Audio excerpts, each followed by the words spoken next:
Hi good morning. ಇದು ಗುರುವಾರದ mini vlog ಆಗಿರುತ್ತೆ. ಕಾಬೂಲ್ ಕಡಲೆ ಸಲಾಡ್ ಮಾಡೋದಕ್ಕೆ ರಾತ್ರಿನೇ ಕಾಬೂಲ್ ಕಡಲೆನ ನೆನೆಸಿಟ್ಟಿದ್ದೆ. ಅದನ್ನ ಈಗ ಬೇಯಿಸಿ ಎತ್ತಿಟ್ಕೊಳ್ತಾ ಇದ್ದೀನಿ. ಡೈಲಿ ಈ ತರದೊಂದು ಹೆಲ್ದಿ ಜ್ಯೂಸ್ ನ ಮಾಡ್ತೀನಿ. ಇವತ್ತು ನಾನು ಬೀಟ್ರೂಟ್, ದಾಳಿಂಬೆ ಮತ್ತೆ ನೆಲ್ಲಿಕಾಯಿನ ಬಳಸ್ಕೊಂಡು ಜ್ಯೂಸ್ ಮಾಡಿದ್ದೆ. ನಮ್ಮ ಆರೋಗ್ಯದ ಜೊತೆ ಮನೆಯವರ ಆರೋಗ್ಯನ ನೋಡ್ಕೊಳ್ಳೋದು ನಮ್ಮ ಜವಾಬ್ದಾರಿ ಆಗಿರೋದ್ರಿಂದ ಅವ್ರಿಗೆಲ್ಲ ಇಷ್ಟ ಆಗೋ ತರನೇ ನಾನು ಹೆಲ್ದಿ ಜ್ಯೂಸ್ ನ ಮಾಡೋದು. ಡೈಲಿ ಬೇರೆ ಬೇರೆ ತರನು ಮಾಡ್ತೀನಿ. ಹಾಗೆ ಇವತ್ತು ಗುರುವಾರ ದಿನ ರೈಸ್ ಐಟಮ್ ಮಾಡಲ್ಲ, ಹಾಗಾಗಿ ರವೆ ಹಾಕಿ ವಾಂಗಿಬಾತ್ನ ಮಾಡ್ಕೊಳ್ತಾ ಇದ್ದೀನಿ.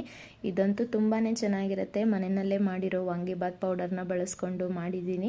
ಈ ವಾಂಗಿಬಾತ್ ಸ್ವಲ್ಪ ತೆಳುಗಿದ್ರೇನೆ ತುಂಬಾ ಚೆನ್ನಾಗಿರುತ್ತೆ. ಕಾಬೂಲ್ ಕಡಲೆ ಸಲಾಡ್ ಮಾಡೋದಕ್ಕೆ ಬೇಯಿಸಿಟ್ಕೊಂಡಿರೋ ಕಾಬೂಲ್ ಕಡಲೆ, ಕಟ್ ಮಾಡಿರೋಂಥ ಸೌತೆಕಾಯಿ, ಟೊಮೆಟೊ, ಆಗ್ಲೇ ಸ್ಟೀಮ್ ಮಾಡ್ಕೊಂಡಿರುವಂತ ಕ್ಯಾರೆಟ್ ಮತ್ತೆ ಬೇಬಿ ಕಾರ್ನ್ ಹಾಕಿ ರುಚಿಗೆ ತಕ್ಕಷ್ಟು ಉಪ್ಪು, ಮೆಣಸು ಮತ್ತೆ ಜೀರಿಗೆನ ಫ್ರೈ ಮಾಡಿ ಪೌಡರ್ ಮಾಡಿ ಸೇರಿಸ್ಕೊಂಡ್ರೆ ತುಂಬಾ ಚೆನ್ನಾಗಿರುತ್ತೆ ಸಲಾಡ್ಗೆ. ಇವತ್ತು ರವಾ ವಾಂಗಿಬಾತ್ ಜೊತೆಗೆ ಕಾಬೂಲ್ ಕಡಲೆ ಸಲಾಡ್ ಮತ್ತೆ ಗ್ರೇಪ್ ಜ್ಯೂಸ್, ಅದ್ರ ಜೊತೆ ಸಿಹಿ ಗೆಣಸಿನ ಫ್ರೈ ಕೂಡ ಮಾಡಿ ನನ್ನ ಮಗನ್ ಸ್ಕೂಲಿಗೆ ಕಳ್ಸದ ನಂತರ ಇವತ್ತು ಪ್ರಸಾದಕ್ಕೆ ಅಂತ ಹೆಸರು ಬೇಳೆ ಪಾಯಸ ಮಾಡ್ಕೊಂಡು ಪೂಜೆ ಎಲ್ಲ ಮುಗಿಸಿ ನಿನ್ನೆನೆ ನಾನು ಬ್ಲೌಸ್ಗಳನ್ನ ಸ್ಟಿಚ್ ಮಾಡಿ ಇಟ್ಟಿದ್ದೆ. ಅದನ್ನ ಇವತ್ತು ಇಸ್ಕೊಂಡು ಹೋಗ್ತೀನಿ ಅಂದಿದ್ರು. ಹಾಗಾಗಿ ಯಾವ ತರ ಸ್ಟಿಚ್ ಮಾಡಿದೀನಿ, ಕುಚ್ಚಾಕಿದೀನಿ ಅಂತ ನಿಮ್ಮ ಹತ್ರನೂ ಶೇರ್ ಮಾಡೋಣ ಅಂತ ತೋರಿಸ್ತಾ ಇದ್ದೀನಿ. ಈ ರೀತಿ ಸ್ಟಿಚ್ ಮಾಡಿದ್ದೆ. ಅವರೇ ಹ್ಯಾಂಡ್ ವರ್ಕ್ ಮಾಡಿಸಿ ಕೊಟ್ಟಿದ್ರು, ನಾನು ಸ್ಟಿಚ್ ಮಾಡ್ಕೊಟ್ಟಿದ್ದೀನಿ ಅಷ್ಟೇ. ಇದಕ್ಕೇನು ಕುಚ್ ಬೇಡ ಅಂದಿದ್ರು.